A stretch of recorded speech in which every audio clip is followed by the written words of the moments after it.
Guys, welcome to my new vlog. તો 4 વાગી ગયા છે, બપોરના 4 વાગી રહ્યા છે. આજે વ્લોગ 4 વાગ્યાથી સ્ટાર્ટ કરી રહી છું. શું આવી રહ્યું છે? 4 વાગ્યાથી સ્ટાર્ટ કરી રહી છું કેમ કે ઈવાનને સ્કૂલ જવાનો ટાઈમ થઈ ગયો છે અને ઈવાનને ઉઠાડી દીધો છે, સૂઈ ગયેલો એ. તો હવે સ્કૂલનો રિહર્સલનો ટાઈમ છે કેમ કે એન્યુઅલ ડે છે કાલે. તો આજે ફાઇનલ રિહર્સલ કરાવવાની છે, એટલા માટે આજે એને 4 થી 6નો ટાઈમ છે.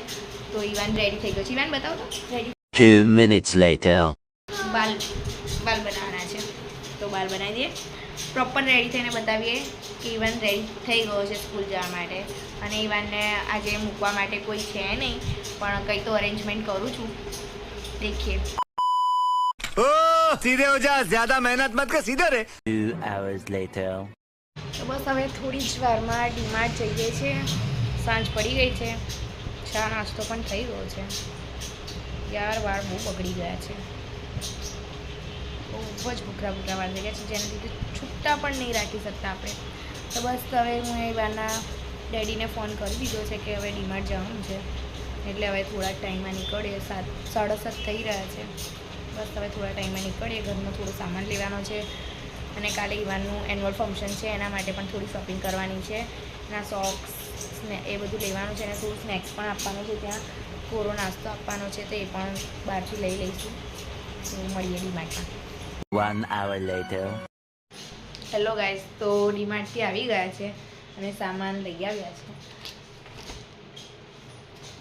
હેન્કી ને એ બધું કાલના એન્યુઅલ ડે માટે એને હતું, તો બધું સામાન લઈ આવ્યા છે. હવે બધો સેટ પણ કરવાનો છે અને જમવાનું તો કોઈ જમ્યું જ નથી.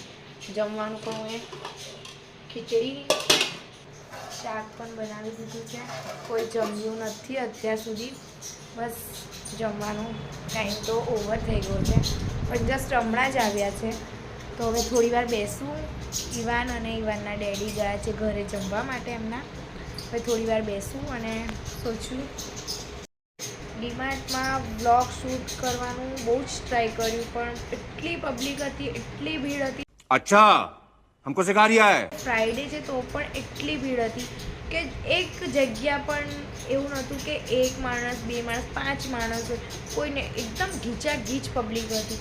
હવે એમાં એટલામાં હું બ્લોગ અત્યારે શૂટ તો નથી કરી શકતી કેમ કે અત્યારે મને તો પણ એટલું કોન્ફિડન્સ નથી આવ્યું. તો પ્લીઝ સપોર્ટ કરો અને પ્લીઝ મારી ચેનલને સબસ્ક્રાઈબ કરો.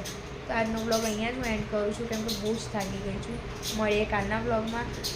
ત્યાં સુધી બાય બાય. સબસ્ક્રાઈબ કરો, લાઈક કરો અને શેર કરો મારા વિડીયોને. Thank you for watching.